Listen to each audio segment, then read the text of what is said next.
సరే సరే అనేసి నేను ఇంకా మాట్లాడలేదు సార్. ఆ రోజు మార్నింగ్ అమ్మాయి 10:30కి ఫ్రెష్ అయ్యి బయటకు వెళ్ళిపోయిన అమ్మాయి నెక్స్ట్ ఈవినింగ్ 8:30కి అరౌండ్ 9 o'clock వచ్చింది సార్. వచ్చితే కిషోర్ అన్న వాళ్ళ ఇంటికి వెళ్ళాను సార్ మేము డిన్నర్ చేయడానికి.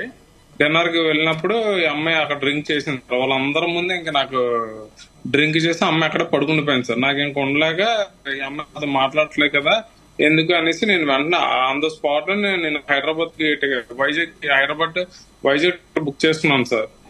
వందే భారత్ బుక్ చేసుకున్న తర్వాత ఇంకా ఉండడానికి ఇంకా నాకు నచ్చగా నేను వచ్చాను సార్. వచ్చేస్తే నేను ఆ రోజు నేను తను నా జ్యువెలరీ ఐటమ్, నా గోల్డ్ ఐటమ్, మ్యాక్స్ సిరీస్ అంతా తన దగ్గర ఉంది కదా అనేసి నేను వెంటనే ఇలా తీసుకున్నాను సార్. తీసుకోగానే ఈ రమేష్ అన్న అతనితో ఫోటో ఫ్రేమ్ అయితే ఉంది సార్ ఇద్దరిది.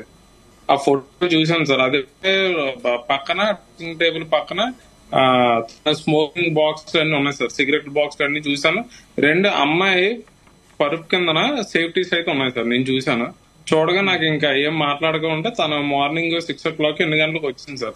వచ్చిన తర్వాత వాళ్ళ అమ్మమ్మ గారి ఇంటికి వెళ్ళిన తర్వాత నేను నెక్స్ట్ టైం మార్నింగ్ నేను ట్రైన్కి వెళ్ళిపోతాను కదా, ఒకసారి ఏంటి ఇవన్నీ నేను చూశాను అనేసి నేను చెప్దాం కదా అనేసి నేను తనకి కాల్ చేశాను సార్. నేను కాల్ చేస్తే తన మంచి